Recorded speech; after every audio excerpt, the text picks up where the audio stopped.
konferencija koje udruge Fokus i STEP rade zajedno u pokušaju da probamo istražiti ne samo što je Evanđelje, nego i kako je Evanđelje ostavlja posljedice na osobni život, na društveni život i na općenito na sve razine We are trying to životnog investigate iskustva. not only what is gospel, but what consequences gospel leave on our lives. Znači, So we call that gospel effect. I ovu sezonu imamo zapravo interesantan pregled, recimo zamislili smo to kao danas će biti nešto više za glavu, a sljedeći dan će nešto biti, odnosno sutrašnji dan, Okay, so today we have something more for the head, for brain, and tomorrow we will have talk more for the heart. This evening our guest is Stefan Gustavsson, president of Swedish Evanđeoske Alianse, founder of Credo Akademije, man who for 3 decades worked on apologetic themes in academical and high schools. Popularna je ličnost u nordijskim zemljama, česti gost, komentator zbivanja. I dakle, na mnogi način prilično drugačiji kontekst od ovog u kojem mi živimo. And in many ways, his context is different context from our context because there are many differences between Sweden and Croatia.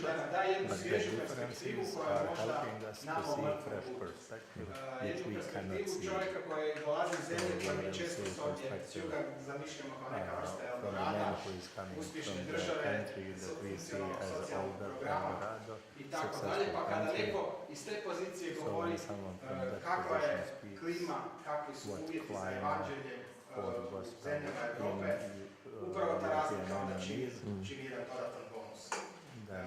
Samo da još najavim što novicu na kraju konferencije, dakle sljedeći dan će, sutra od 19 sati će Slavko Hadžić govoriti možda malo više za srce, jer on ima jednu svoju životnu priču za ispričati kao čovjek koji je počeo, ajmo reći, karijeru u Mostaru u podzemlju, da tako kažem, pa je u organiziranom kriminalu, pa je putem vjere izašao od toga, pa je suočio se sa rakom, nakon toga pobjedio rak i zaista ima jednu solidnu priču za ispričati i to će on napraviti sutra zajedno sa Andy Mayom koji je izvršten gitarist, koji u kabaretskom formatu pjeva kršćansku duhovnu glazbu, ali možda na jedan način koji nismo navikli. Dakle, ja ne bih više sad dužio, nego pozvao Stefana da, s obzirom da kada nam imali smo organizirali predavanje na filozofskom fakultetu prije nekih 10-ak dana, broj jedan prigovor je bio zašto ste nam stavili prevoditelja. Tako da, ja sam napravio korak vjere ili rizika i nećemo imati prevod puta. Moje 1000 isprika ako neko ne može pratiti predavanje na engleskom, ali ja nekako računam da vjerojatno svima da, tako da, evo ga, dakle, Stefan će napraviti predavanje Evanđelje u Europi, koje su mogućnosti i koji su izazovi na engleskom jeziku. Možete pitati da li neko žele putu negdje? Da, ako treba nekakav prijevod, diskretan, onako iznad preko ramena. Dobro. Thank you very much for the invitation. It's a great joy for me to be here in Croatia, all the way since the late 90s. Croatia in my family has been the dream country. We took the car from Sweden in late June and drove through the whole of Europe down to the coast of Croatia, and we have rented a small apartment out of one of the islands. And it's one of the most beautiful and lovely holidays we have ever had. So since that time, my kids always talk about Croatia as the dream country. And I promise you, I will not tell them it's raining in Croatia. You know, it will shatter the dreams, it will destroy their paradise. So I will keep silent about that. I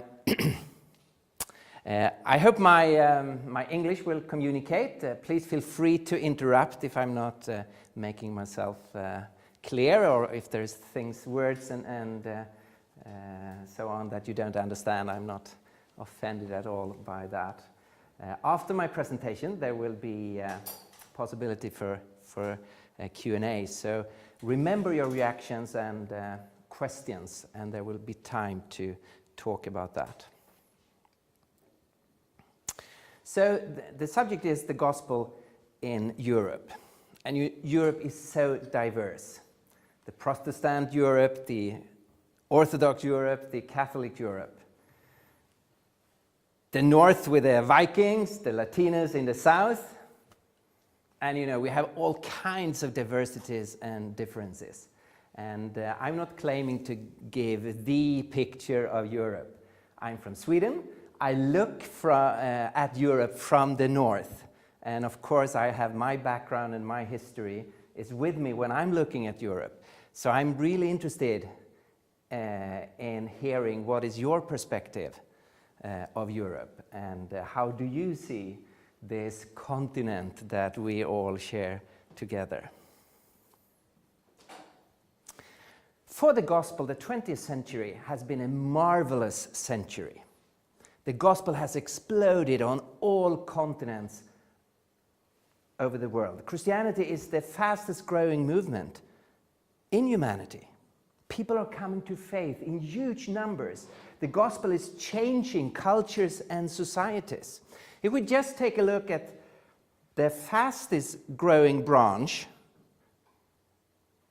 the evangelical church, of the fastest growing movement, Christianity, in the, on the globe today, we will have this picture of the 20th century. Latin America has totally changed during the last century. The evangelical church increased by over 5,000%. The African church just exploded. Evangelical church increased by over 4,000%. The Asian church, it's growing so quickly today, especially in China. And the last century, it grew with over 2,000%.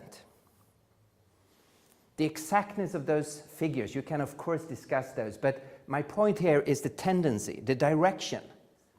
It's been a fantastic century for the gospel,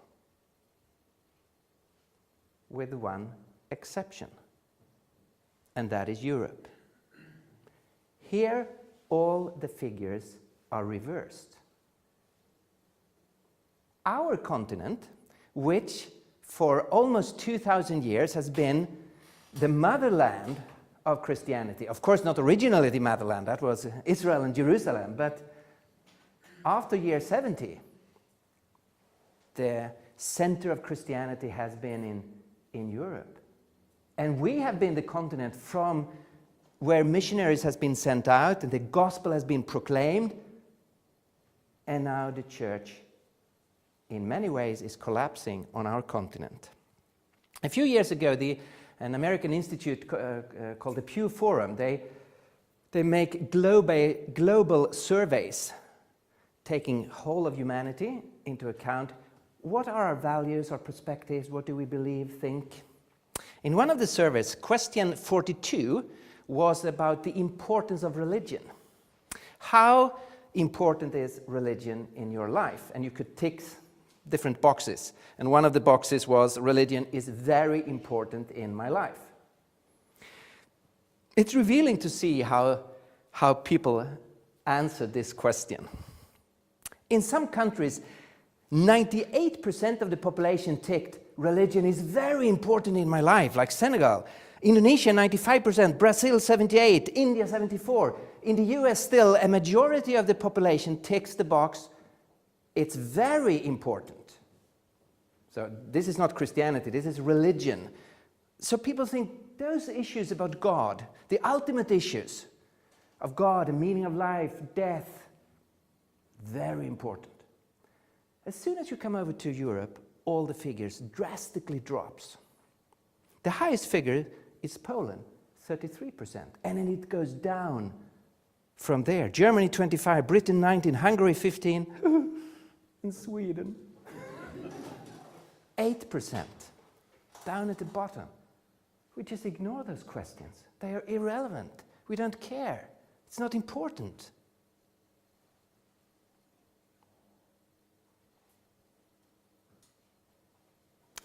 And if I take my own country as an example, we can see the churches almost collapsing.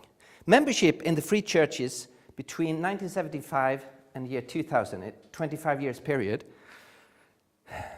it's minus between 21% for some churches up to 44% for other denominations.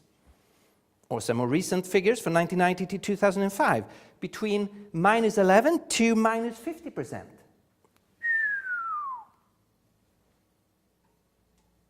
Okay, this is membership, it's not about personal faith, but still it indicates something. If you take the majority church in Sweden, which is the Lutheran Church, you will have these figures. If you take attendance at Sunday service, between 1990 and 2000, minus 30%. In 10 years' time. Between 2000 and 2008, minus 70%. So it's going down.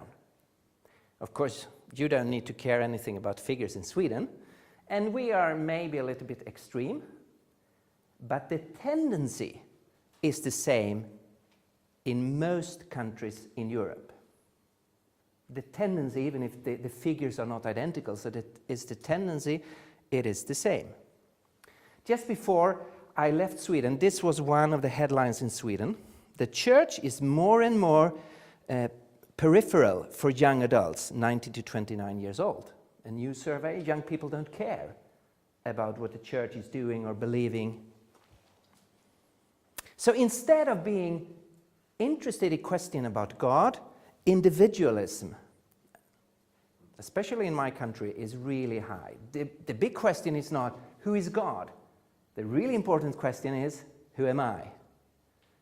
And very few people relate those two questions to each other. That the question, who am I, might have a very interesting answer in the concept of God and in the nature of God. But they limit their questioning to relate the questions to themselves. Who am I? And how can I live a good life? How can I be fulfilled?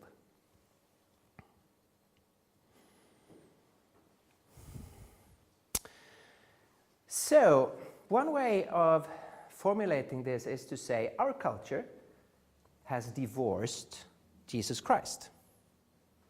You know, for almost 2,000 years, the man from Nazareth has been the central person for our culture.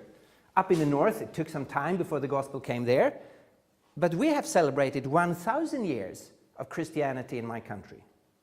And now we have divorced Christ, and we want to be on our own.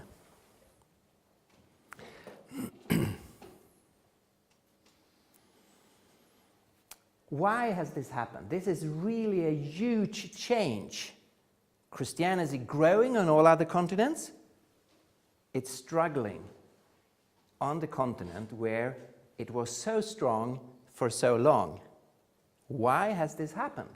I think it's very important for us as Europeans, regardless of we view ourselves as Christians or not, to understand something of our own roots and why this drastic change has taken place. And this is, of course, a very complex issue,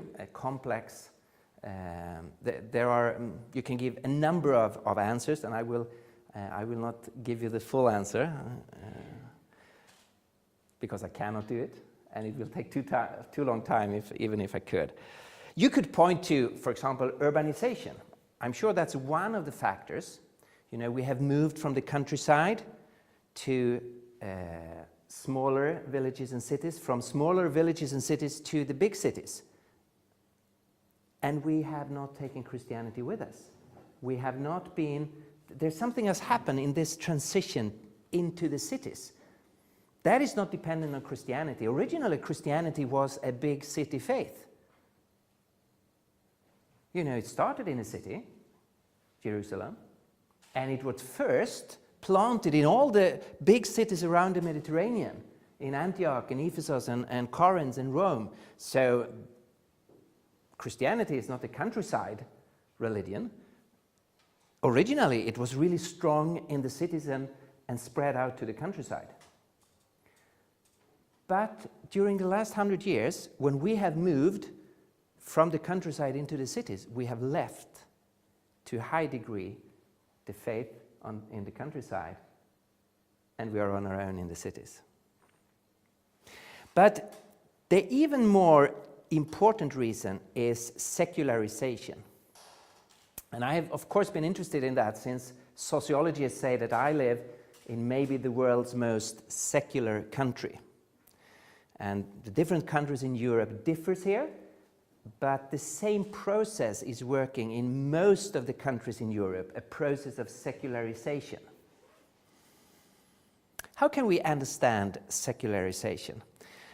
I like to think of it this way. I will give you an overview of European history. Some of you will say this is really a simplification, and I would 100% agree. It's really a simplification, but sometimes it's really nice to have something complex presented in a simple way, isn't it? So in my thinking, the European culture, we have two basic root systems.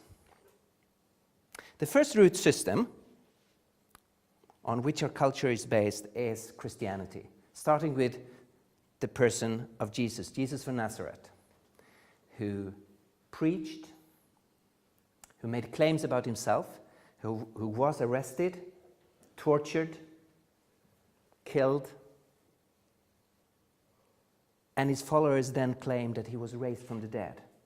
And out from that, Christianity started as a movement claiming that God's Messiah actually was the crucified Jesus, and that God had confirmed that he was the Messiah by raising him from the dead.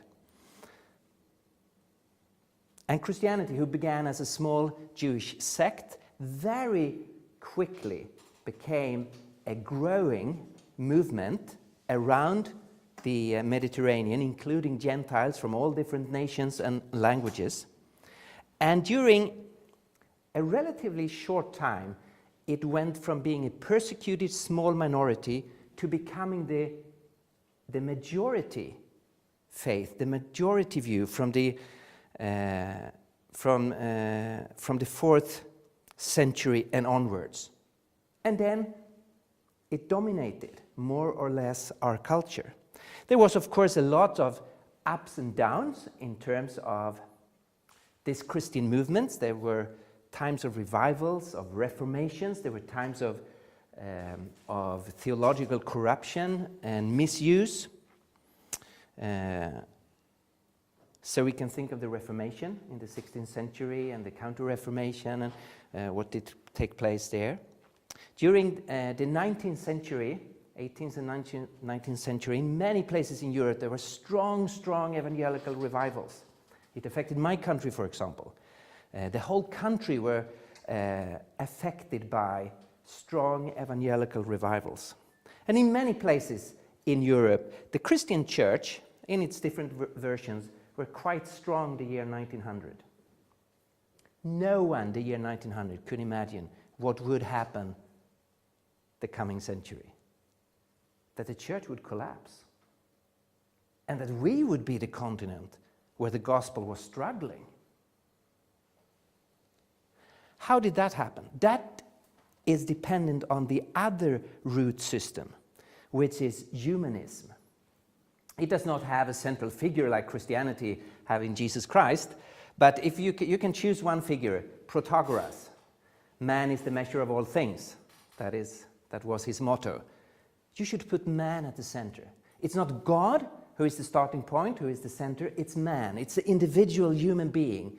We should be our own gods. We should be our own authority. We should not depend on a power outside us or an authority outside us. We should depend on ourselves. We should be the measure of all things. So humanism, we have it amongst in the old Greek culture, and it's then rediscovered during the Renaissance when a lot of Europeans start to read the Greek philosophers in the original language. They rediscover a lot of their thoughts. And it became the main idea during the Enlightenment, the 18th century. Affecting from the beginning a small elite of scientists, philosophers, artists, not affecting the population. You know, in my country, at the same time as the Enlightenment came, there came strong revivals on the ground. But the intellectual elite started to change, saying there is no God. We are on our own. The starting point must be man and his reason. So man, the measure of all things. And gradually, this perspective that from the beginning affected just a small elite has trickled down into the whole culture. And now we are becoming increasingly secular. The common man is adopting this perspective. So I see our culture as a fight between two different root systems, and now the second root system, humanism, is taking over in many places in our culture. Here's one ironic thing, and I'm sure John Lennox mentioned it when he talked here. Modern science, which has affected the whole world so dramatically, mostly for the good, of course, in a fantastic, wonderful way, grew out of the first root system. It's a baby of the Christian faith. All the first modern scientists, like Copernicus and Galileo, Newton and Kepler and Boyd, they believed in God and was motivated in their scientific effort by their belief in a creator God and viewing this world as a creation. So modern science is the Christian baby. But to a large degree, science has been kidnapped by the other root system. So one of the most common thing to say today is that there is a conflict between science and Christianity, as if science belonged to the second root system, and I would question that. Okay, here's my picture of 2,000 years of history of ideas. This old man is the philosophy professor from Oxford, Bertrand Russell. He said in the 30s this: "It is possible that mankind is on the threshold of a golden age, but if so, it will be necessary first to slay the dragon that guards the door, and this dragon is religion." And it looks like we have slayed the dragon. That's what's happening. Bertrand Russell's, he would rejoice if he saw what's happening, at least in my country. We have slayed the dragon that hinders us to reach paradise, the golden age, the really limiting, destroying factor for human life, that is religion. And when he talks about religion, of course he means Christianity, because that was the religion he had around him. So we have slayed the dragon. This is from Bertrand Russell's book, Why I'm Not a Christian, his critique of the Christian faith. And today we have around us so many of those highly critical perspectives on Christianity. I don't know if you are seeing Dr. House here in Croatia. It's very popular in Sweden. And Dr. House is very cynical and highly critical towards religion. If you could reason with the religious people, there would be no religious people.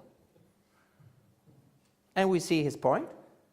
Religion is totally irrational.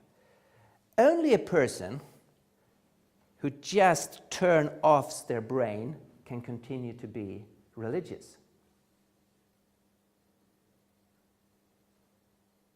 I had an interesting experience of this 2 or 3 years ago. I was invited to a debate on a university in the south of Sweden. A very well-known journalist and author, Lena Andersson, most people in Sweden would recognize her name and her face. She writes, she's very clever, writes very good in the biggest Swedish newspaper, but she's highly critical of the Christian faith. She's also been highly critical towards the person of Jesus. And she claims that Jesus actually was an evil person, a morally evil and corrupt person. And I was invited to debate with Lena Andersson on her view on the historical person of Jesus. Was Jesus a good or an evil person? Okay, so I prepared that debate, and I came down, and we started the debate. And she was to go first to give her introduction. And she started on to say, there are two things that unites the two of us, and she pointed to me. First, both of us believe in truth. We reject relativism. And I could nod, yes, that's true. And secondly, she said, we are both materialists. Materialists. Matter is all there is. What? I had to interrupt her in her introduction. No, I'm not a materialist. I believe in God. What? She couldn't take it in that a educated, reasonable person actually believed in a transcendent reality, that it was not just a metaphor for something. She just took for granted that an educated person must be a materialist saying matter is all there is. And the whole debate went off track, and we had to discuss this issue for like half an hour in order to sort this out. Now I really believe there is a God.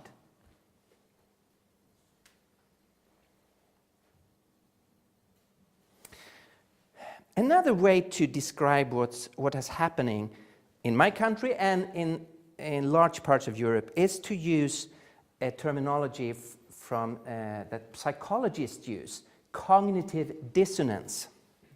And if you go to a lexicon and say, what on earth is those complicated words? Cognitive dissonance. It says this: cognitive dissonance is a discomfort caused by holding conflicting ideas simultaneously. The theory of cognitive dissonance proposes that people have a motivational drive to reduce dissonance. They do this by changing their attitudes, beliefs, and actions. So it's painful for us as human beings to hold on to two competing ideas simultaneously. We will then naturally try to lose the tension by skipping one idea and clinging to the other. To make it more simple, imagine you have two boats. You put one foot in the one boat and the other in the other boat. Okay, you can stand there for a while.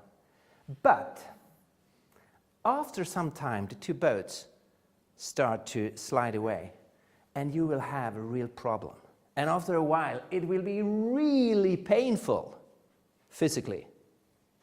And of course, you will have a motivational force to reduce the tension physically. So you will try to move so you have both your feet in one and the same boat.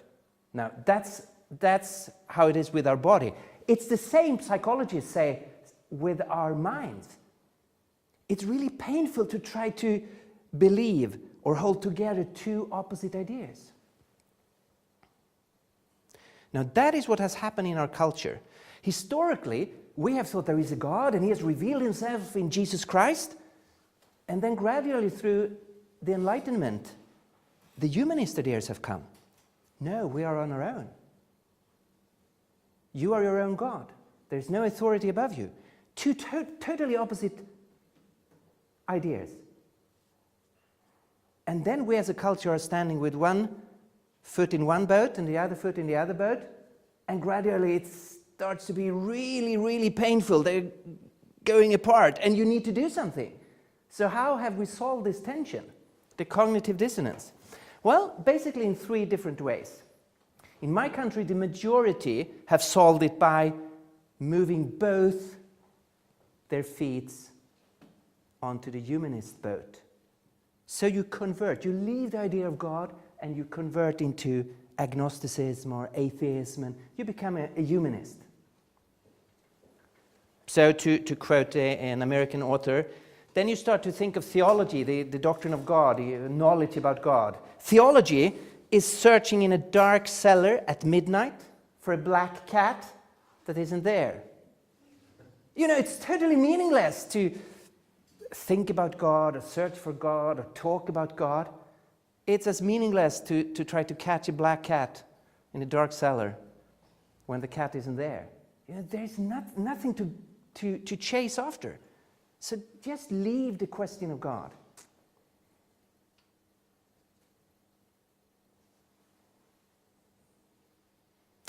Others have thought that that is too painful. That's too big step just to leave God altogether.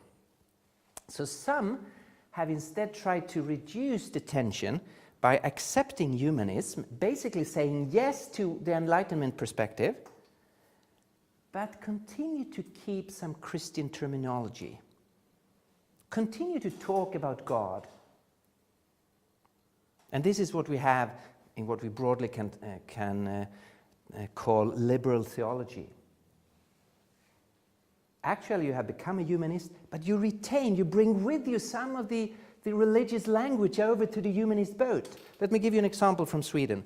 Our former Archbishop, K.G. Hammar, when he quotes from a famous passage from the Gospel of John, the passage said, God sent his Son to the world to save it. Now, historically, that has meant there is really a God. There is a creator God. He has created this universe. And even though we as humanity have turned our backs on him, he has chosen to come to us. And he has sent his Son, Jesus Christ, who has come as a real human being to save us. And that has been viewed as something that is real. God is really there. Jesus is really his Son.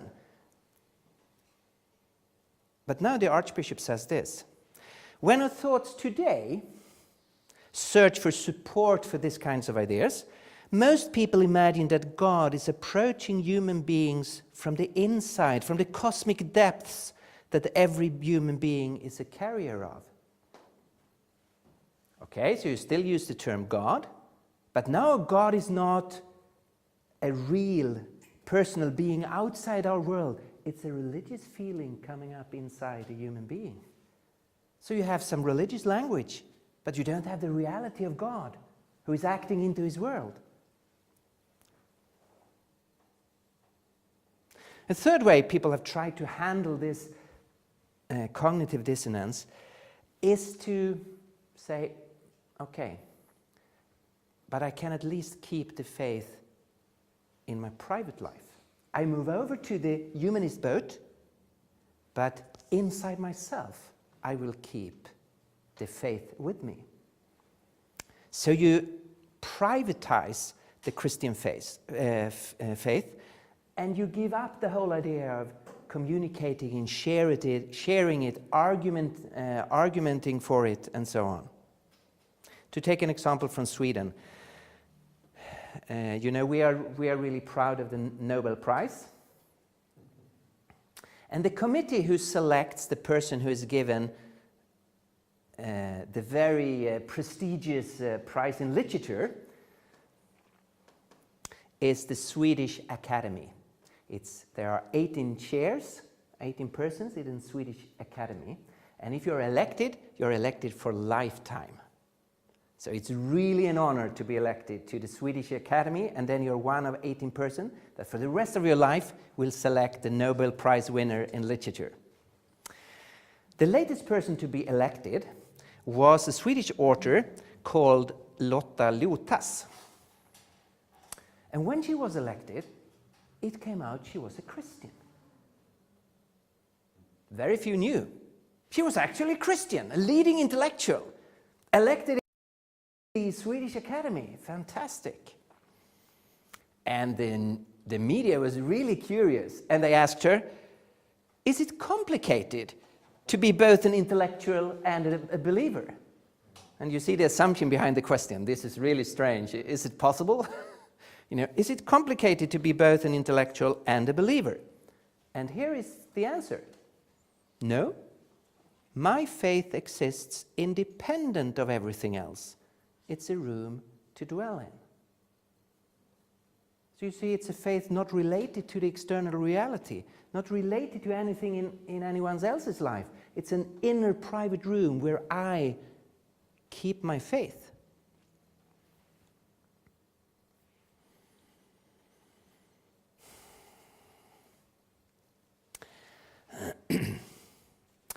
Okay. Prospects and obstacles. I've gone through the obstacles. This is really the challenge for the gospel, the secularization that is growing bigger and deeper, in my view, every year on this continent. So what then is the prospects for the gospel? If you are a Christian, this is of course a huge challenge. How can the gospel make a comeback in Europe? Now, my basic conviction is that the gospel is true, that it's actually true. And if it's not true, I'm not interested in it. But I do actually think it is true. It is the truth, the ultimate truth, the truth about the universe.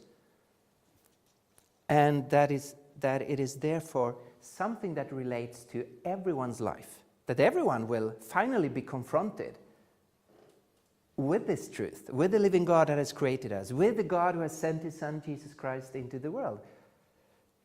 And if it's not true, I would not care 1 second for Christianity. Why do I think it's true?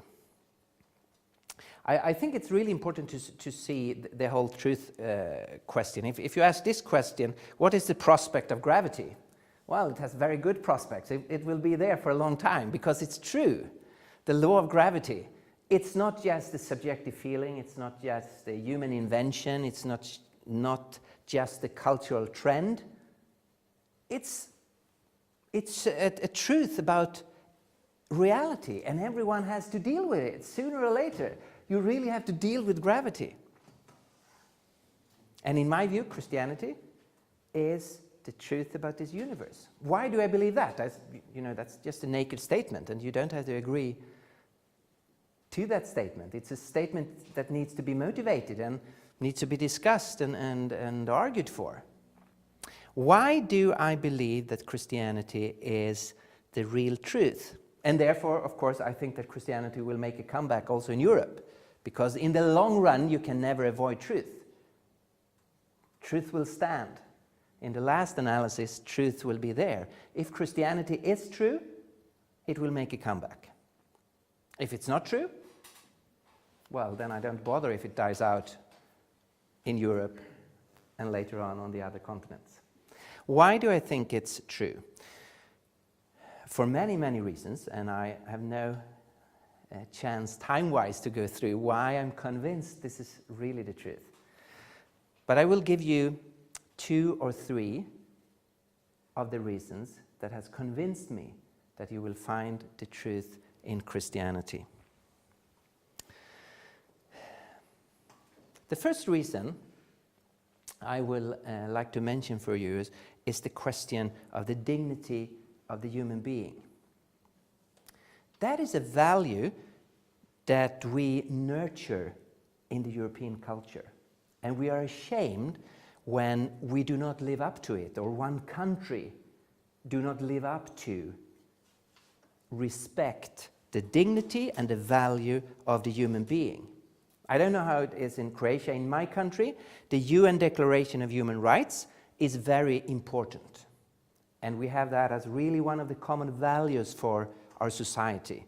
We need to value each individual and respect their dignity. The UN Declaration of Human Rights talks about the recognition of the inherent dignity and the equal and inalienable rights of all members of the human family. So that we have a dignity which is built up from the inside of us. It's connecting to ourselves. It's not ascribed from the outside, from other persons to us, but it is secured in our own being. And we have equal rights. And those rights are really solid rights. They should not be taken away or threatened or undermined or minimized. And I think it's beautiful that we are united around those values.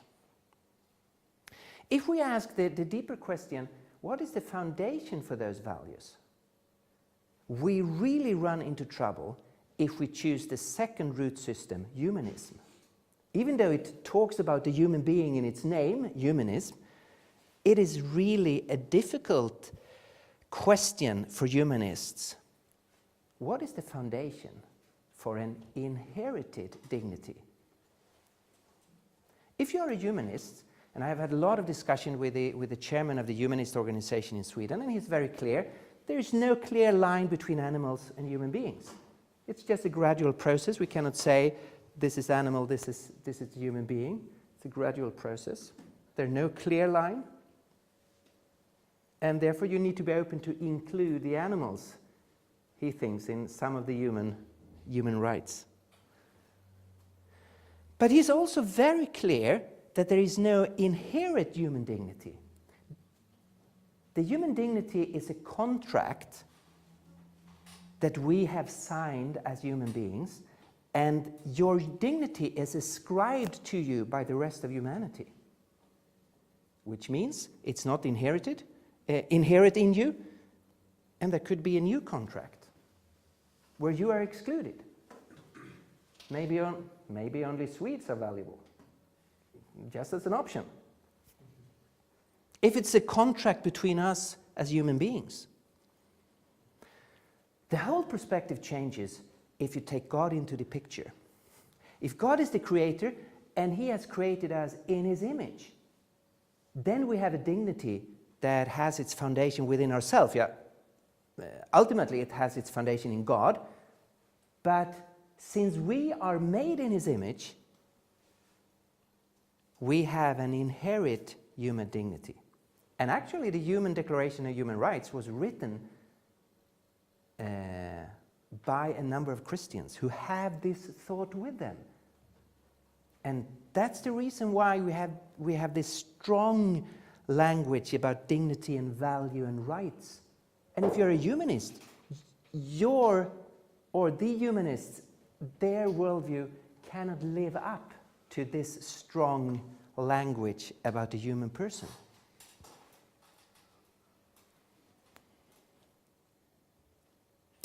Secondly, the whole question of good and evil, which is such a central issue for all human beings through all culture, through all history, the distinction between good and evil.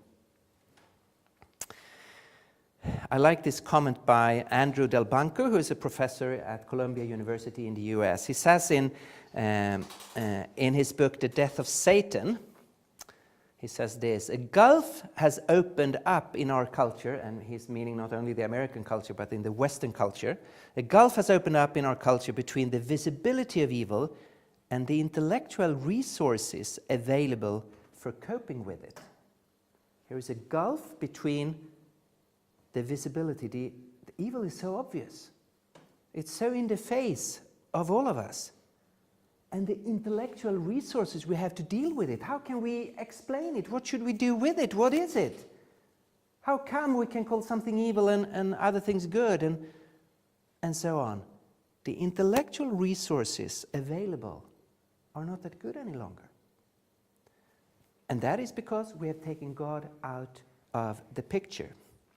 Richard Dawkins, the world's most well-known atheist and humanist, he says this in his book, River Out of Eden. If the universe were just electrons and selfish genes, meaningless tragedies are exactly what we should expect, along with equally meaningless good fortune.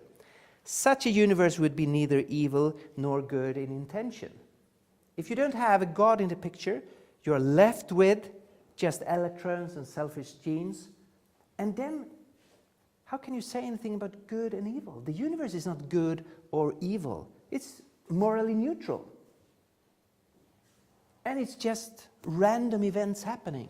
And he goes on to say a little further in the same book that we are run by our DNA. And, quote, DNA neither cares nor knows. DNA just is. And we dance to its music. So we are determined by our DNA. We dance to its music, which of course takes away human responsibility. And then you cannot distinguish between good and evil actions any longer in the ultimate analysis. I heard a radio interview with Richard Dawkins, and you can find it on the internet. It's a discussion about, but cannot evolution be the foundation for morality? And of course you can give an evolutionary explanation of how we become moral, that it is because the survival value of morality. But the journalist is really pressing on this issue. If there is no God, what is the foundation of morality? And the question to Richard Dawkins was, ultimately, your belief that rape is wrong is as arbitrary as the fact that we evolved 5 fingers rather than 6.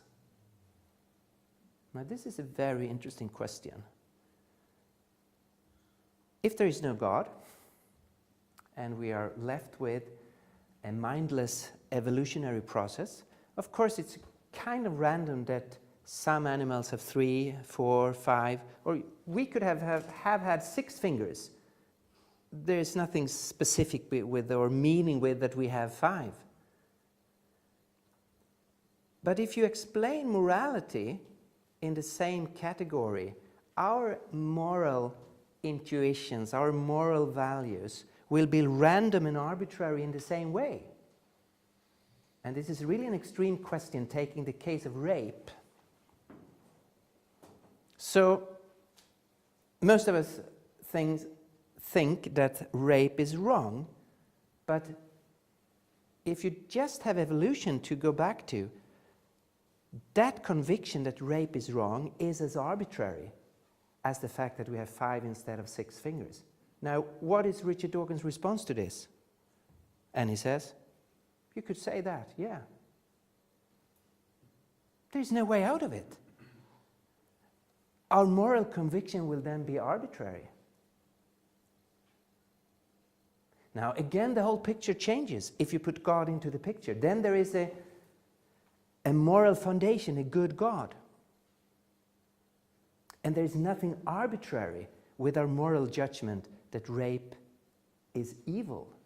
It actually is evil in the light of a God who has created us for loving relationships, for respectful relationships. Or finally, hope. The international symbol for the humanist movement is the happy human. And the point is, of course, that they think that belief in God is limiting human beings, is enslaving human beings, and to get rid of God is an act of liberation, and finally a happy human can come forth.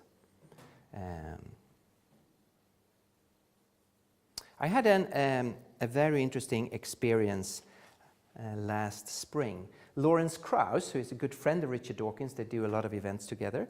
He's a world-famous cosmologist, and he's written a number of best-selling books. His latest book is called A Universe from Nothing, and it was translated into Swedish. And Lawrence Krauss was invited to Sweden for the launch of his new book, and he was giving a public lecture. And I was then invited to sit in a panel afterwards to have a debate with Lawrence Krauss on this issue. The really interesting thing was that the whole event, his lecture and the panel afterwards, was advertised with one sentence from Lawrence Krauss' book. So here's the Swedish edition of the book, A Universe from Nothing. And the theme, the title of the evening was a quote from the book: "We are more insignificant than we could ever have imagined." From my point of view, it's the most depressing evening I've gone to. But I wholeheartedly agree with Lawrence Krauss that if there is no God, we as human beings are more insignificant than we could ever have imagined, because our life ends in nothing. This globe ends in nothing, this planet. Humanity ends in nothing. The whole universe ends in nothing. We are on a way to nothing. It's just a matter of time, and the last human being will die, and there will never more be human beings on this earth. And later on, all biological life will be gone. And later on, the whole planet will be gone. There is no hope. Our lives are totally insignificant. We are more insignificant than we could ever have imagined. One of the things I asked Lawrence Krauss in the panel afterwards was this. For 2,000 years in our culture, we have said to every new generation, you are much more significant than you could ever have imagined. Your life has an eternal value. You're created by God. You're loved by God.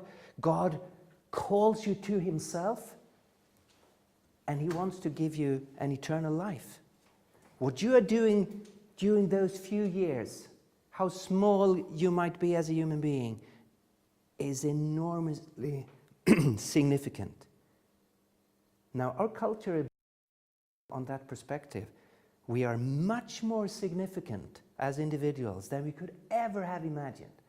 Now, my question to Lawrence Krauss was this. What will happen if we as a culture, during 2,000 years, say to every new generation, remember, you are much more insignificant than you could ever have imagined? What kind of culture can you build? What will that do with people? What will that do with our culture? Is this the new gospel that should be preached and should be the base for the European and Western culture? Or for that matter, for the whole humanity for the next 2,000 years? What will be built on that foundation? Now, the Christian faith offers the individual, humanity, actually the whole creation, a real hope. We are significant. It's meaningful to be a human being. There are many more reasons that I am a Christian. That's 3 of the reasons. It's all related to us as human beings. Our value and dignity, the difference between good and evil, and the significance of being a human being.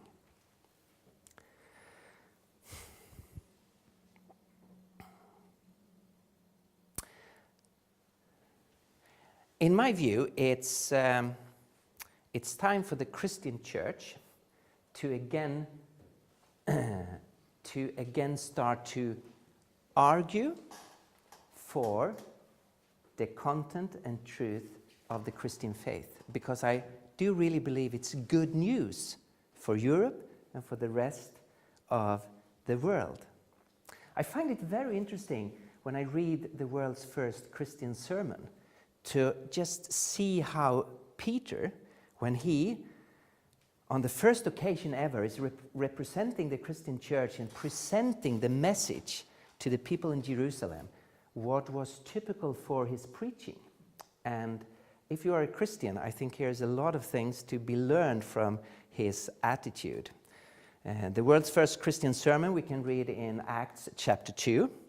And there's a number of things happening. God is pouring out his Spirit. There are some supernatural events happening.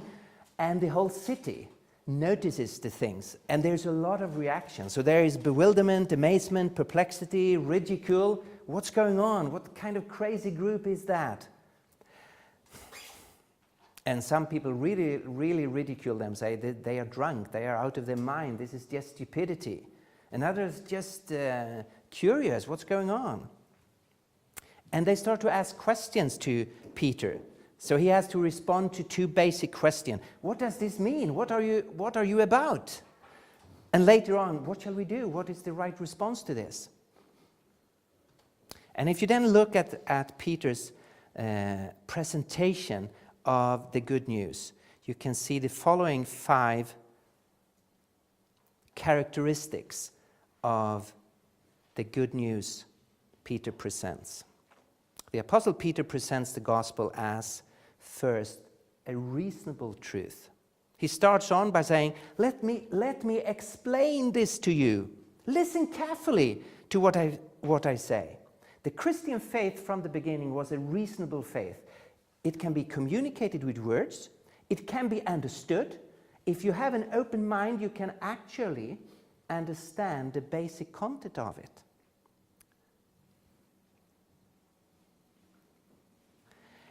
It is a public truth, not just a personal or subjective. It relates to public events that has gone on this earth in this human history. Peter says, Jesus of Nazareth was a man accredited by God to you by miracles, wonders and signs, which God did among you through him, as you yourselves know. Situation here is very interesting. He has a lot of Jewish people in front of him. A few weeks earlier, all of them have seen Jesus preaching, and they have seen the crucifixion, and they could go to the empty tomb, and they've heard a witness about his resurrection. And Peter says, this is not a mystical, inner spiritual religion. This is public truth, as you yourself know. And 3 times he refers to his audience. You know, he did it amongst you. You saw. This is public events that has taken place in human history. And it is about one person, Jesus Christ, who is a revelation from the Creator God. Thirdly, it's a historical truth. Something has happened in history. Namely, God has raised this Jesus to life, and we are all witness of the fact. Christianity is built on historical facts that were witnessed by real individuals. Namely, that God raised Jesus from the dead, so that he is alive and is now Lord, calling everyone on the globe to himself. Fourthly, in his sermon, Peter quotes 3 times from the Old Testament. 1 time from the prophet Joel, twice from King David and his poetry, his psalms. And the point of that is to show that the good news about Jesus Christ fits into historical pattern. There are prophecies and there is fulfillment.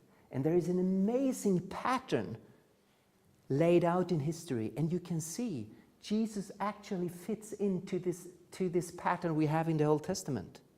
So this is not random.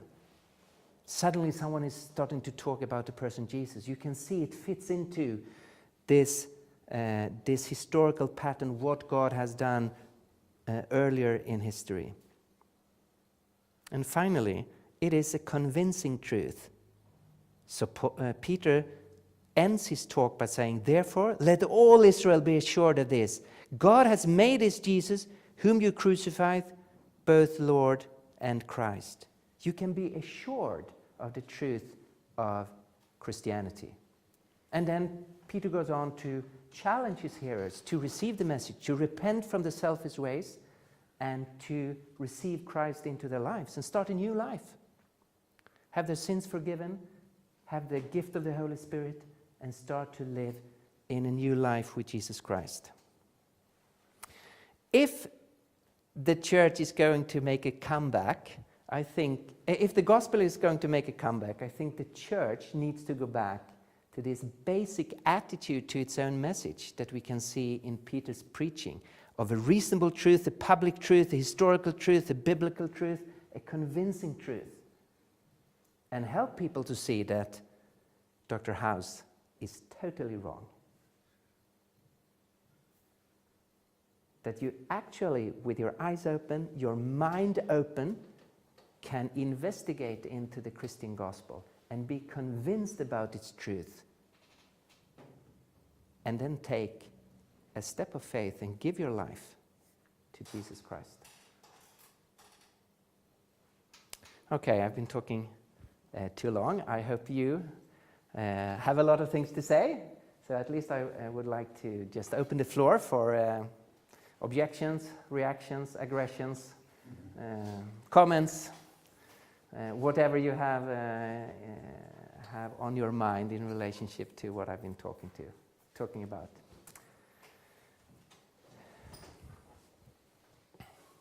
Yes? Yeah, sure. A lot of times when I talk to my friends who do not share my Christian beliefs, we compare the effect of the gospel, effect of Christianity, and say, look at Sweden and then compare it to, say, one of the more Catholic countries, say Poland or Italy, and there doesn't seem to be a lot of difference in the way people treat each other. It seems that Sweden is actually doing a little bit better than some of the countries that seem to be more religious. And it seems that although a lot of people claim to be religious, it doesn't seem to make a whole lot of a difference.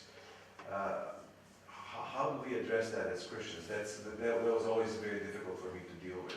Then they go on to describe our humanism as an evolutionary process and say that basically I would be a good person with or without Christ, and also we have evolved, so to speak. And it's not the true meaning of evolution, but we have kind of developed as a society to where our values are higher, and Christianity was a part of this, but only a part. So looking at Europe, we could say Europe led with Christianity when it was needed. Now that it's not needed, now we're again leading with secular. So we are the first ones again to take the next evolutionary, in quotes, step towards a better humanity.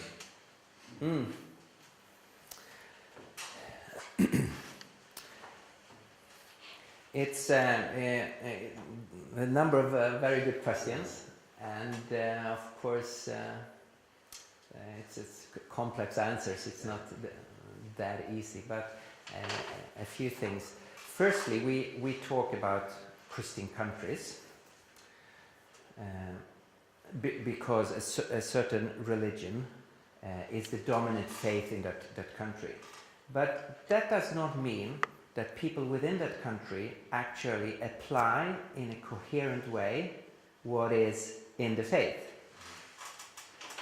So if you take a country with a lot of corruption, for example, and even though Christianity is officially the main religion, it's really hard to understand this connection.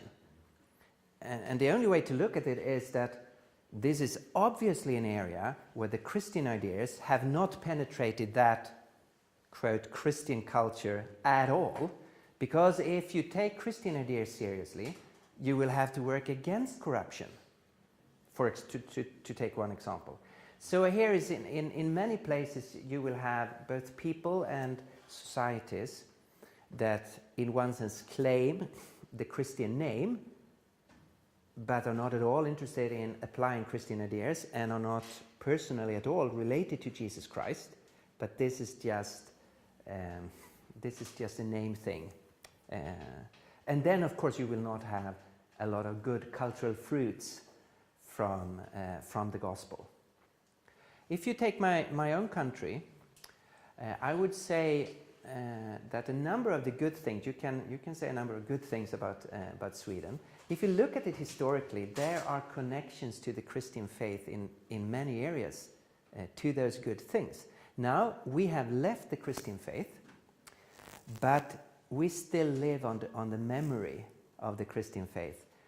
My own view is that Sweden will not continue to be that well-functioning society for much longer unless we return to the Christian faith. And you can see a number of problems creeping in within our culture because we are leaving the roots that produce all those good fruits.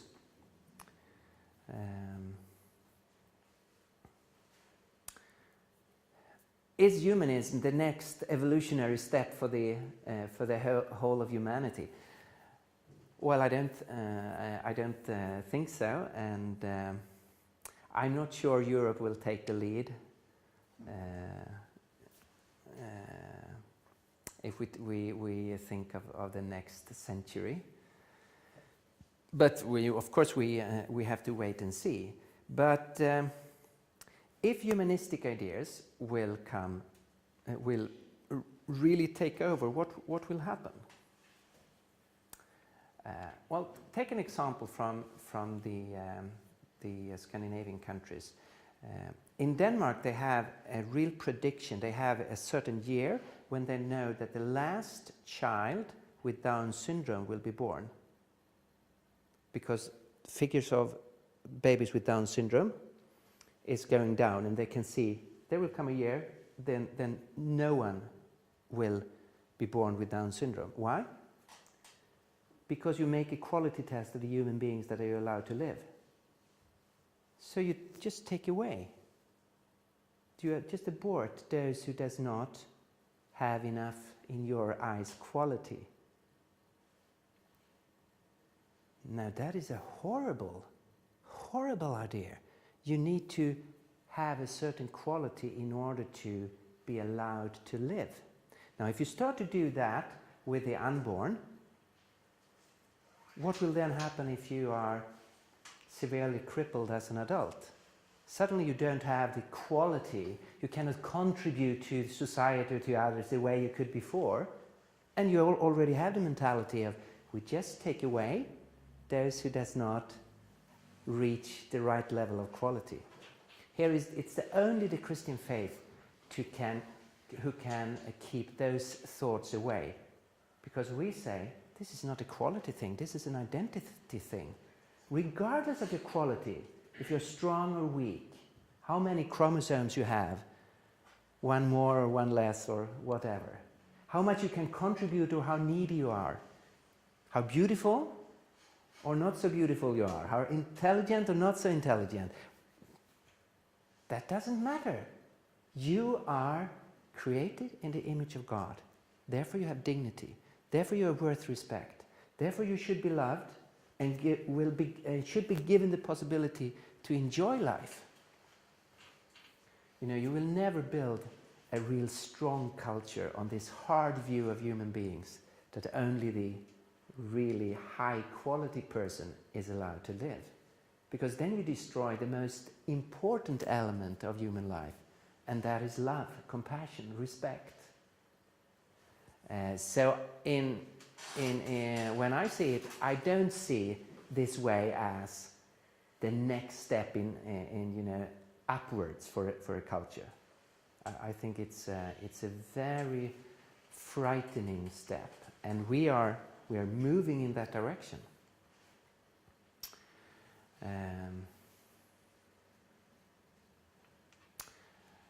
I have a good friend who has a son who is, what do you call that in English, little people? Dwarf? Okay. So I think now I was... They prefer now to be called little people, yeah. I know the terminology I know the terminology in Swedish, and it's not the political correct, or the correct way to talk about it is little people. I didn't know if you could translate it, but okay, little people. Now, a man who is just working as a photographer asked his son, can I follow your life? I would like to document it. Why? Well, I'm pretty sure that in a few years' time, we will have no one born as little people any longer. And for the rest of history, I want to document that once on planet Earth, there was little people, and show how their life was. And the son said, yeah, sure, you can document it. So he had a photographer making a documentary. How is it to be a human being with, and just showing that human life. So we will see from one point to the other, if we are not returning to the Christian base, we will have so many problems in relationship to our understanding of what a human being is. So that's another example. It's in the same category. But yes? Maybe one question and maybe a little remark. Yeah? In many debates, I often saw that people use terms in different meanings. For example, what religion is or what matter is. For many people, they have different meaning of that. Mm-hmm. And they usually, for example, use or misuse these terms and do not understand each other when they debate. Mm-hmm. That's one of remark. For example, we don't know what matter is. If somebody materialist, I'm sure that he don't understand what does it mean, because we don't know. The question is, when there is two roots in Christianity, in culture of Western Europe, and all, when was the point when these two views are so separate that cannot live in the same person anymore? What is actually the problem that people of modern age have in the mind to get idea of God or something? What is the start point? I don't know, maybe psychological or sociology terms. How you see that? Okay. So the first question was about the definition of words, and I think that is really important. And we need to often ask, when we are in conversations with people, to ask, what do you mean when you say a certain word? And I think if we are Christians, we should be keen on explaining what we mean with our words. So for example, the word God, in my context, you cannot really take for granted that people understand what, it's 3 letters, but what is the content of those 3 letters? People are really confused. So I need to define, what do I mean? When I say God, what do I mean? And explain, this is what I mean when I say God. I don't mean an old man on a cloud. I don't mean a physical being who has a nose and ears and arms and so on. I mean a spiritual being who at the same time is a personal being, so who is love, who is mind and thinking, who is creativity, who is relationship, who is goodness. A being who stands outside and is before creation, so it's not part of this world, but it's the foundation of this world. So I need to explain my terms, and then we need to ask other people, what do you mean? And of course, if someone says they are materialists, I don't demand that they understand everything about matter, as I don't understand everything about God. But I can still have a conviction that God is the ultimate reality, even if I don't understand everything. I understand enough, I think, in order to bow before Him. And I respect that the materialist can understand enough of matter and have a conviction. There is nothing else or nothing beyond matter. Matter is all there is, which means that I, as a human being, is 100% matter. And all my thinking, all my longing, all my love is ultimately a function of material causes. And even if we don't understand matter finally, I think you can still have that opinion. I think it's false and has devastating consequences. Then you ask a historical question. It's gradually processes. It's not from one day to another.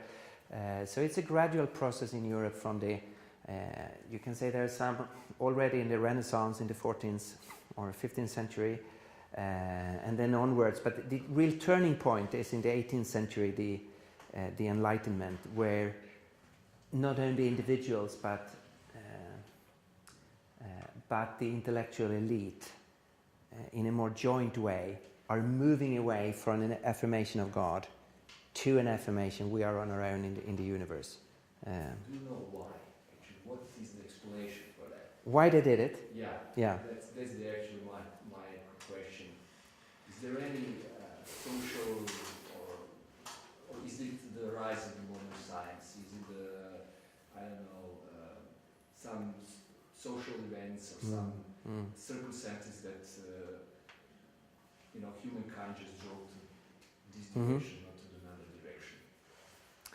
I think there's a number of things that work together, and let me mention 2, and I'm sure there were a additional number of causes, but one cause was the horrible religious wars like the 30th War, Protestant and Catholics fighting against each other, year after year after year, decade after decade. And there were, a long period with fighting and war and division, intellectual divisions into all different kinds of churches and movements and so on, and then military national fightings. And people were, in the end, extremely tired of all those theological and military fightings. And there was a longing for peace and unity, and therefore there was a move away from strict theological convictions. So the move away from Christianity is first, away from Christianity to a more deistic worldview, where you say, well, there is a God, but you take away the Bible, take away Christ and salvation, but you still believe in God, and we can all unite under this Creator God, who is a good God, but He's not interfering much. I would say that is one of the reasons, and then one big reason is a misunderstanding of the scientific success. For a long time, science had developed, and we could understand more and more of the functions of nature, and then people became, they draw the wrong conclusions, saying, we don't need a God any longer. Soon we will understand nature fully, and there's no place for God. Now this is a total wrong conclusion, because you still don't have an explanation for why is there a universe in the first place. But there was a lot of thinking along this way. In previous time we didn't understand how nature works, so we ascribe nature's function to God. Now gradually we start to understand the cause and effect and a natural law of nature. And now there seems to be very little place left for God. So I think that was a second factor coming into the equation. And there were others, but together it started a trend, a movement away from Christianity towards humanism. Yeah, but today in science, actually, nobody, that was a pretty naive way of seeing science in the early days, that if we know what we need to know, that we become God. But today nobody believes that anymore. We don't believe anymore that we are actually searching for objective truth in science. That's something that But Richard Dawkins and Lawrence Krauss almost believes this. So I would say it's still, even though I totally agree, it's really naive. But even high scientists on a high level and huge amounts of the population of Europe still have this kind of thinking, even though it's totally false. Yeah, that's surprising for me, because you mentioned gravitation, for example, that gravitation is something that is persistent, but our explanation about gravitation is not. We start with Newton and with Einstein, and probably we will end up something completely different that will unite the both theory we have about relativity and quantum mechanics, and it will, at least what we know now in physics is 11 dimension. That's something completely different. So our explanation is not persistent. It's almost changing, and there is no any, I would say, proof that will end something that will say, okay, this is true, or this is something very objective. Because we don't see that, it's constantly changing. Yeah. The change is only what we have. So I'm a little bit surprised that actually this science community didn't still figure out. Yeah, it is surprising. It is surprising. In one sense, if you take gravity and Newton and Einstein and so on, it's not an overturn of Einstein of Newton when we have Einstein. It's to some degree it's a deepening of our understanding. It's a new perspective, but we do not say, oh, Newton was wrong, goodbye Newton. But we see it was far from the full truth. I will agree that, but fundamental explanation is completely different. Because we say that Newton theory has instant action on the distance, and it's about force. In Einstein mechanics, there is no force, it's just space and time curve. This is fundamentally different. Yeah. You're going to say the formula still goes applies. from other, but this is completely different. In philosophical perspective, it's completely different. Maybe mathematics is okay, but much more complicated, but it follows. But it is philosophical explanation is completely different, and that's something cannot be wrong. No, so all our scientific understanding is provisional and open for revision and change. I totally agree with that. So it's a surprise that so much of a naive understanding of the relationship between science and the bigger questions of God and metaphysics, that is still with us. And that's why it's so important with the work, for example, John Lennox is doing. And if you missed his lecture here last week, I'm sure it's on tape, or... Oh, you were there? Okay. So we need to do a lot of work to get rid of those misconceptions. Yes? From when you did the 5 factors you list here, Yeah? maybe I misunderstood you, but at first blush it seems like a sort of back to the basics appeal, or back to the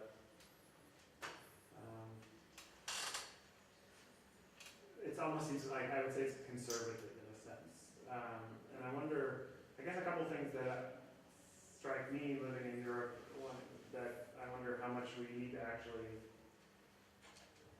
add or expand our understanding of what the way truth works is like, one thing that comes a lot from writing to someone like Leslie Newbegin, who talked an awful lot about how, what does it mean for there to be a encounter the gospel with the West again, and that it's going to take a lot of things like congregations that act as the actual place where the gospel is lived out, so that it can be demonstrated to someone, because the propositional disclosure of the gospel to Europe has happened, and so I guess that's one thing I'm curious about. Another one is just like maybe the dimensions of our theological imagination that might need to be expanded. I mean, some people describe the First and Second World Wars as one long and gigantic war of European self-destruction.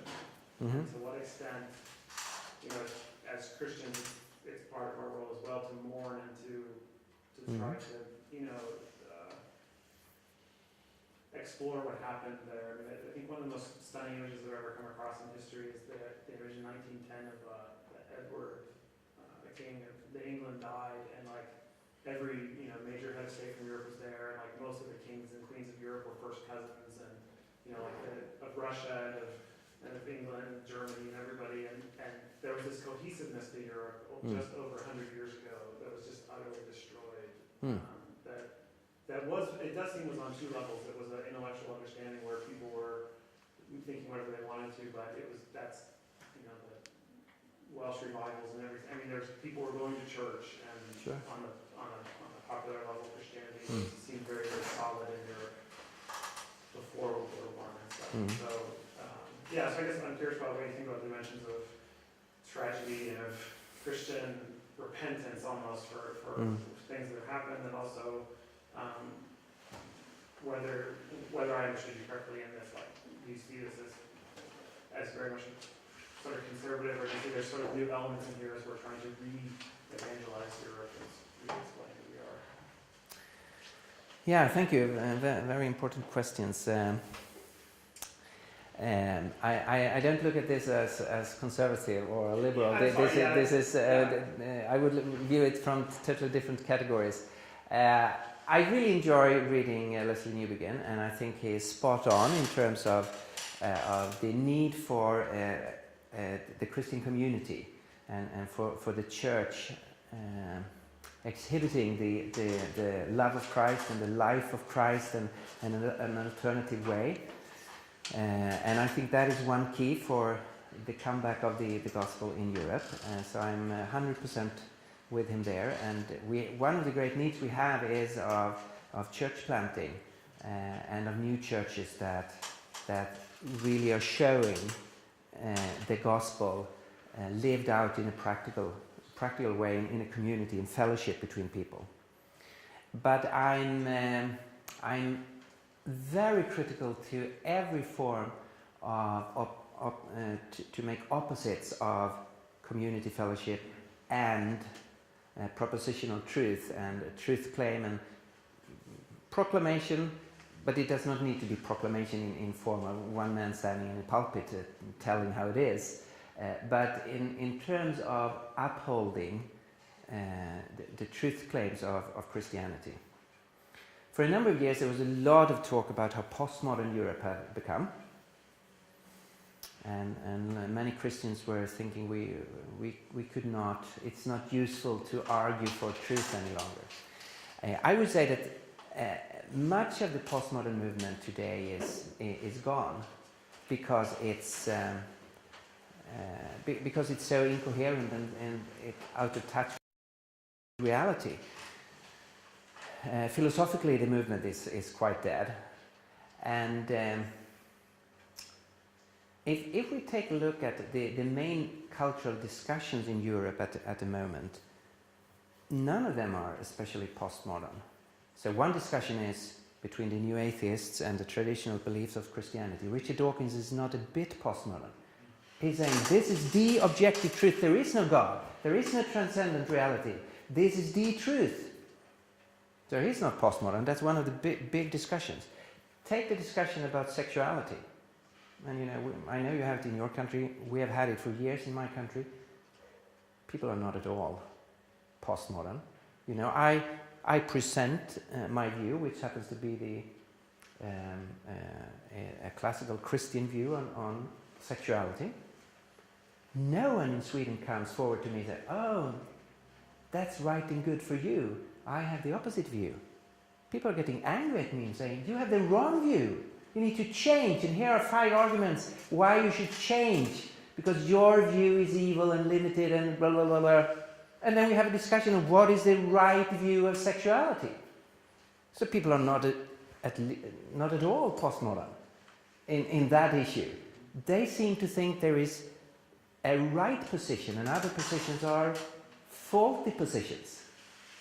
Or take a third area which is huge among young people, at least in my country, and that is an environmental question.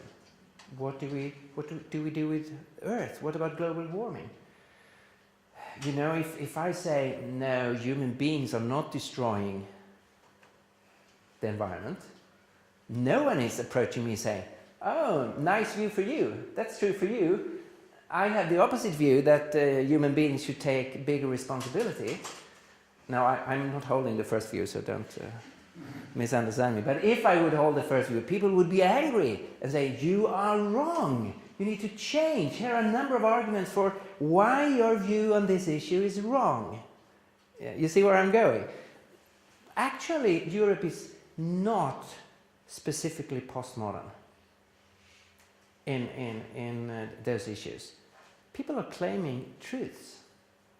There's some really positive aspects of postmodernism, that we are blending different styles of music, different styles of clothing, we eat food from all over the world and we make new versions of them. That's wonderful, that's lovely.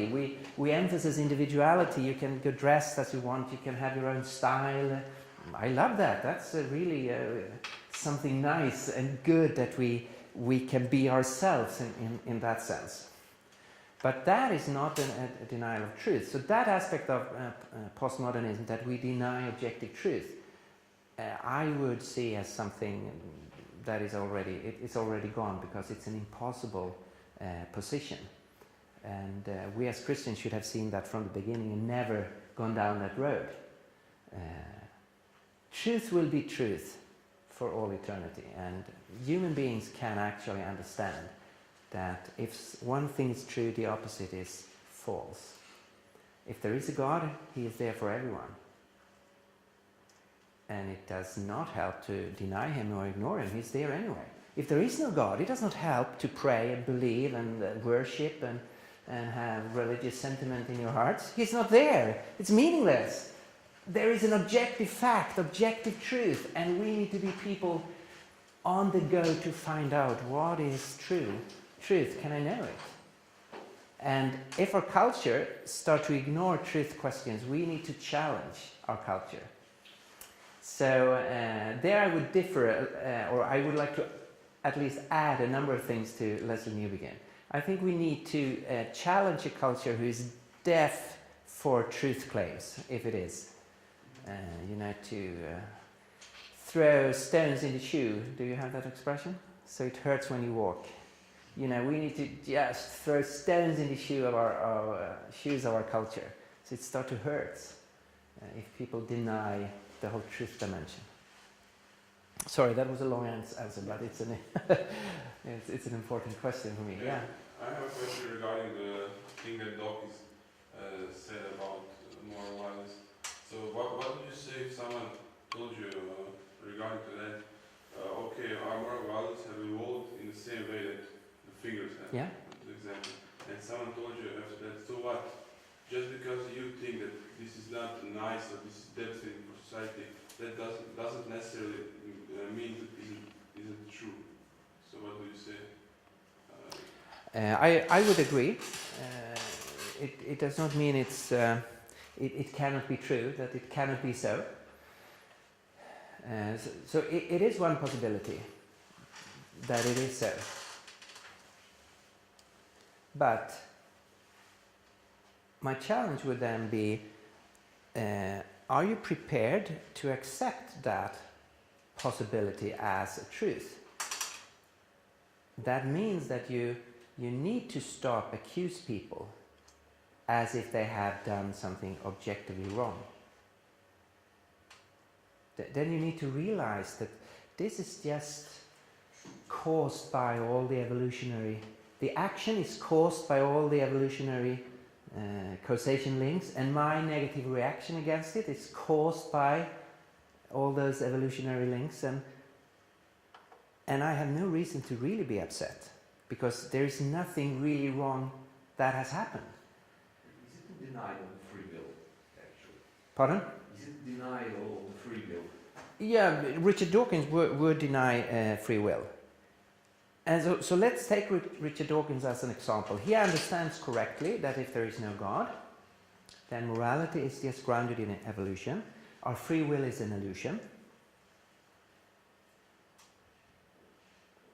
Which means that it's really awkward to act as if we have free will and people are sometimes doing the wrong thing. But Richard Dawkins is really a moralist. He's so upset about moral evil done by religious people. On his webpage, he has a secular version of the Ten Commandments. So you see, he's doing two things which contradict each other. In one sense, he's saying we have no free will. There are no real basis for morality. On the other hand, he's a really moral person, judging very harshly other people. Now, those two things don't go very well together. So my challenge would be, are you really prepared to take this serious? Because when I interact with other human beings, so far, I've only met human beings who in reality, when we are not discussing the issue, but in reality, take free will and responsibility seriously, and who actually thinks that some actions are wrong, are really wrong, and they are prepared to condemn the person who are doing that. And so then my question would be, are we not in need of a worldview that can explain the way we actually live? And here the Christian faith comes in and gives us an amount of free will and responsibility, and gives us a basis for morality, so that it is possible to live in the light of the Christian worldview in a coherent way. You don't have those internal contradictions. Can I just say something about free will? A Christian teacher once said on this regarding free will, he said, of course that we have free will, we didn't have any choice.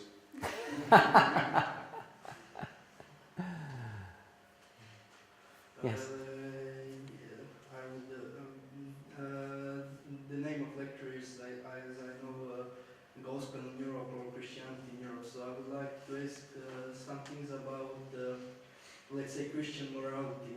As you pointed out, in Croatia we will have a referendum about what is marriage, or to be more correct, we will try to put in constitution a definition that marriage is a relationship between man and woman. So basically it is a Christian truth. It's from a point of view of anthropology, objective truth, because in the beginning of the Bible we have this story how God created man and woman and the relationship between them.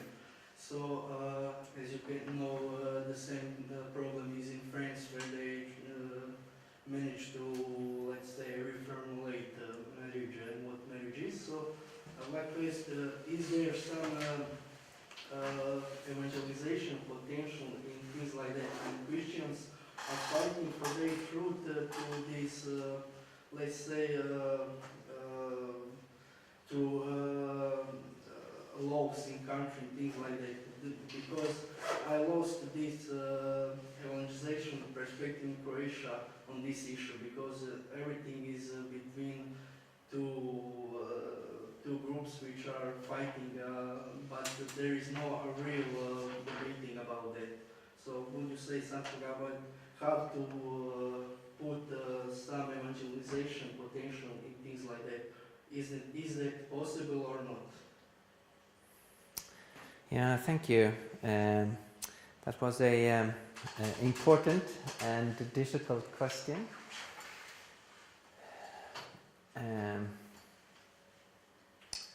In one way, there is no direct, I think, evangelistic potential, because everyone knows that this is a very divisive issue.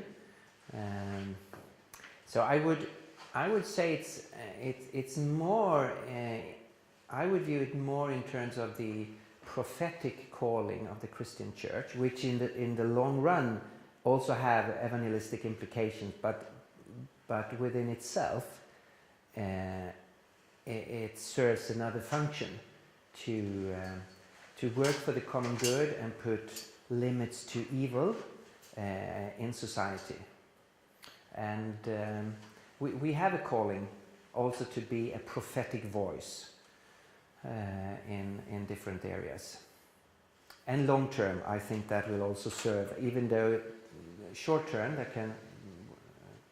we might not see much evangelistic openings.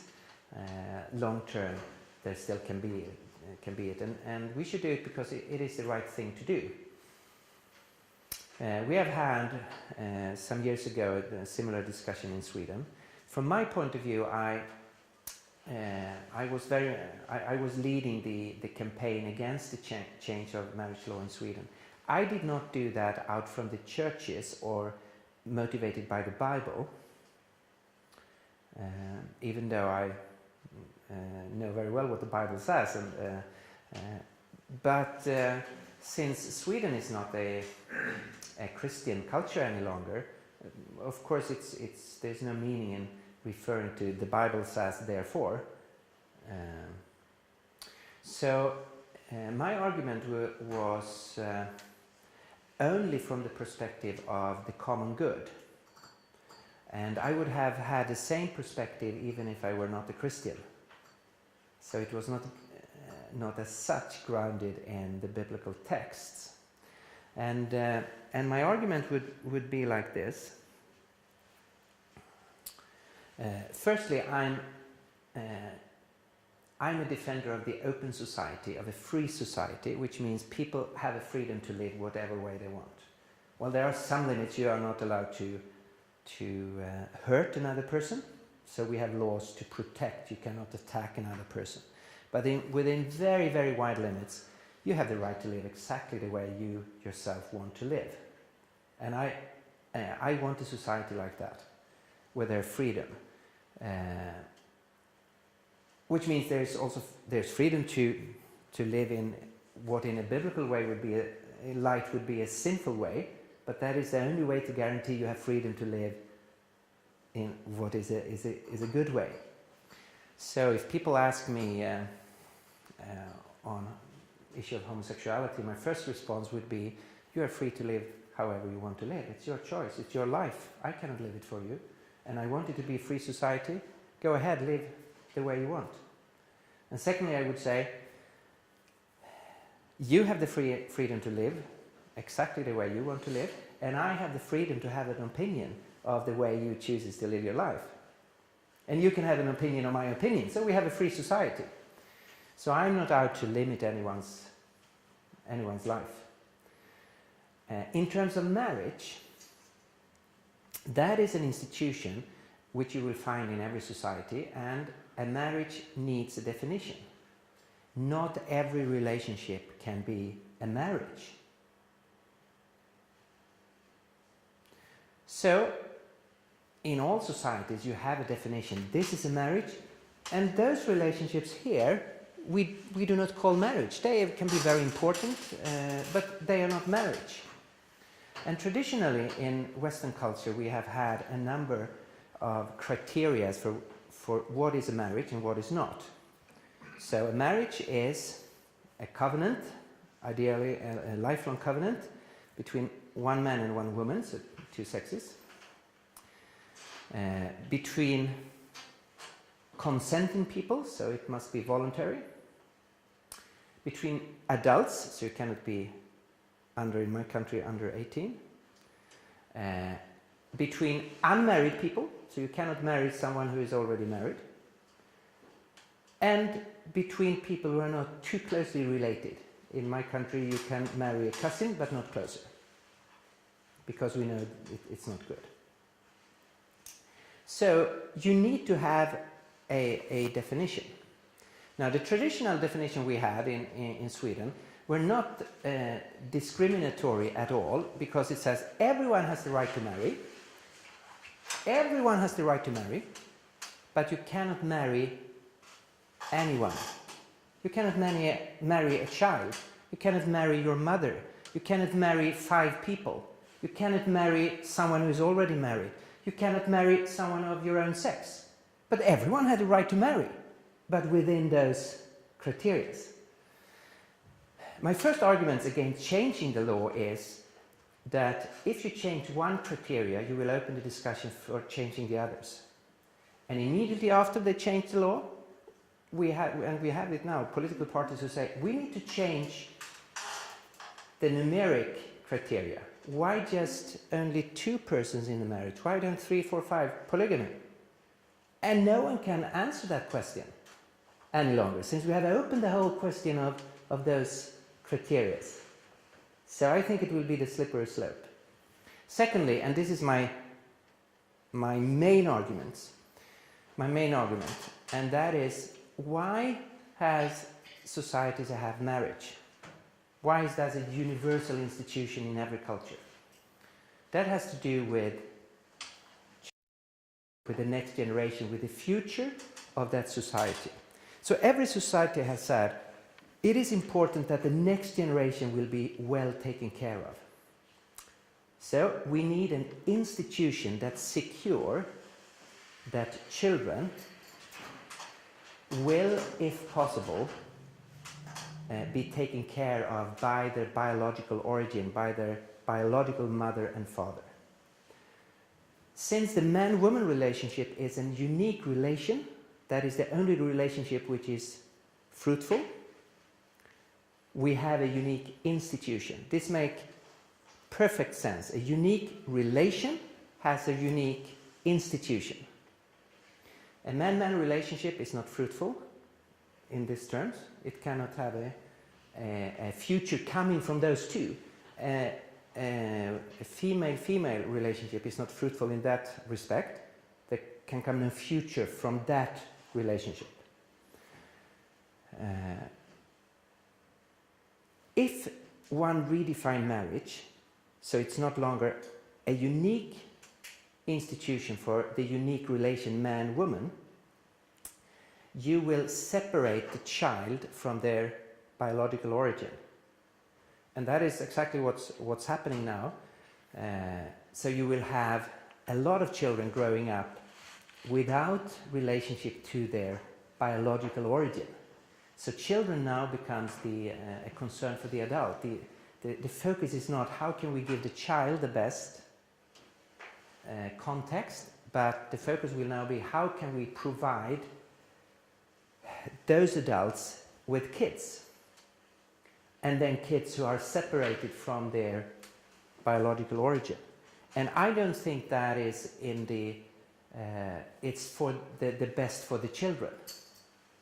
So my argument here is that it is better for the children to maintain marriage as a man-woman relationship, because children comes from that relationship. That will help more children to grow up together with their biological mother and father. So that was the only two arguments I used, never an argument from the Bible. Of course, the Bible supports this kind of arguments, but I will not bring that into a political discussion, because that would be totally meaningless. And so it has to do with the criteria of marriage and the place of the children. And I am very sad for the way Sweden chose to go, and I think we will suffer in the future. I think in 20-25 years' time we will hear a number of voices from people saying, what right had the state to take away my relationship to my father? I grew up without knowing the identity of my father and having a relationship with him because the state caused this situation. With what right did the state take away my relationship to my father? And I don't think the state has that right, but now they are entering into the situation and are doing that kind of things. So that would be my position. But I would again say I'm for a totally free society. In Sweden since 1944, you have had total freedom to live together, two people of the same sex or 100 people with the same sex. You can live whatever way you want. It's a free society, so I'm not out to limiting people's lives. But I think a culture does well in preserving a unique institution for a unique relationship. So that would be my argument. There's already in the United States controversy about, so once sperm donation was used for, anonymous sperm donation started to be used for, for people wanting to get pregnant or whatever, and then now that there's a number of adults who are conceived that way, there's, that most of the donations were considered anonymous, and there's a whole case law developing around whether people have the right to sue, to say, I have a fundamental human right to know who my father was. And it's getting higher and higher in the court system in terms of whether it will come to the point of saying that someday we're going to recognize the right of children to know who their parents are, which kind of turns the whole... There were a lot of difficult cases. Now there are some sperm banks that guarantee that the sperm come from people without serious diseases, and then afterwards it is discovered that there was a disease, and then women are saying, what is this child? I ordered a healthy child, now it's, what kind of relationship is that between a mother and child? So we're totally destroying the human dynamic of a father and mother, a child that comes from them, and regardless of the quality in different aspects, we love our children and take care of them and are willing to give our lives for them. And we are messing around with that really basic human dynamics. And some really bad aspects of ourselves are coming forth in this process. Not always, of course, but we see a number of those examples. Stephen Hawking will never born into that society. For example, one of the great geniuses. Perhaps, just about this issue, there's a biblical text which has some relevance. Like in the law, in our English Bibles at least, it always translates, you shall not commit adultery. And at least one text, it actually says in Hebrew, you shall not put your seed in your neighbor's wife, which Okay, I didn't know. Yeah. I didn't know. Okay. Oh, Yeah. okay. Yeah. Don't misunderstand me here when I'm really stressing that I want a free society. If people come to me and ask for advice, what is a good way to live sexually, or what is God's will for us as human beings? Of course, I'm not saying be free and do whatever you want. This is a moral issue. What I was talking in before was the legal issue. I want a society with really broad legal framework where there's freedom, and then within that broad framework we need to have the moral discussion. Okay, we can live almost however we want, but what is the good way to live? What is a lifestyle that exhibits love and goodness and care, and what is a selfish lifestyle? So you don't misunderstand me here. I'm not promoting a promiscuous lifestyle, but I'm saying the legal framework needs to be very broad, and then we need to take up the moral discussion.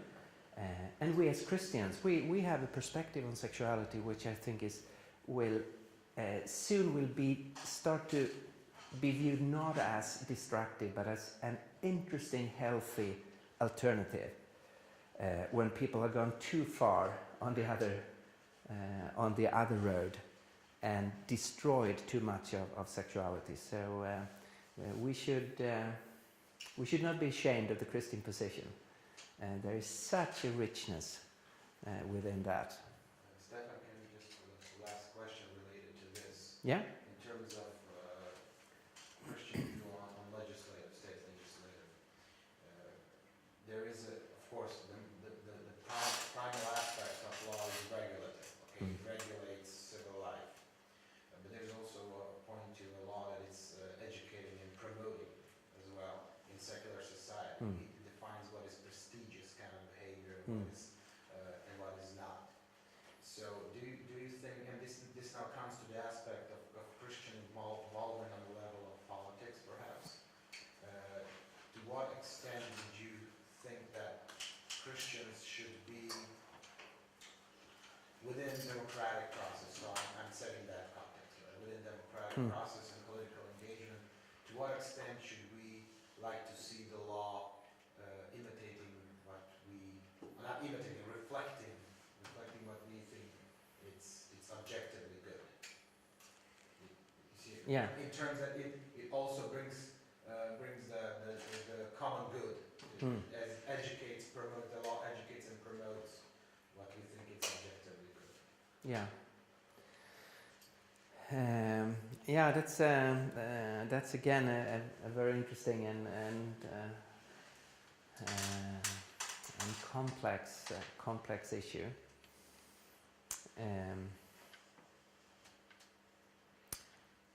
As Christians, we do not want to establish a theocracy where God is the king of a society, and we have a law that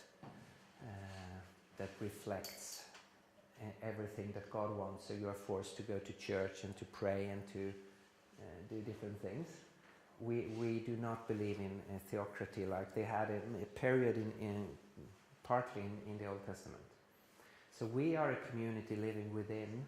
We are an international community living in every country and respecting the laws of that country. Then we want to contribute to that culture and to the law, so it is the law is as good as possible. And then we will have we need to have, I think, discussions on individual questions.